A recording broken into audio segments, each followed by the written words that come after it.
Take us through this entire series. At the beginning, Rondo clearly the best player on the floor, and then Nelson such a big factor in the last two games. Well, Rondo was best player in the league in the playoffs. If you really look at his first three games, I thought he did a terrific job of setting the tone and setting the pace for the Boston Celtics. And that's the one thing that made him so effective. He was able to get out in the open court and create a lot of shots for himself as well as his teammates. And when he's in attacking mode like that, you know, when they can get stops on the defensive end, which is big for them and key, then it allows this young man to really do what he does best, which is attack the baskets. There's really not anybody that Orlando has that can really stay in front of him one-on-one. So when they rebound the ball and they can get the ball in Rondo's hand, and he's going on a full sprint, you know, you're pretty much at his mercy. And right now you got to switch right here and then boom.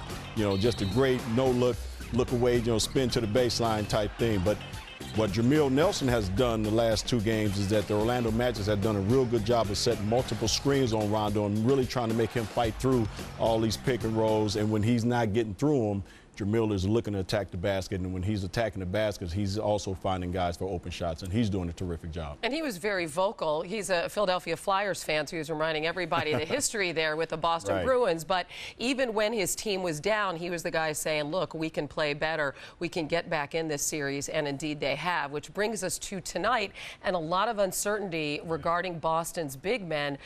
Disturbing report, if you're a Boston fan, there from Rachel, that Rasheed Wallace couldn't even sit in a chair. So we have Wallace, a game-time decision, Davis, and Daniels. What do you anticipate tonight? Well, I really anticipate all those guys being ready to play.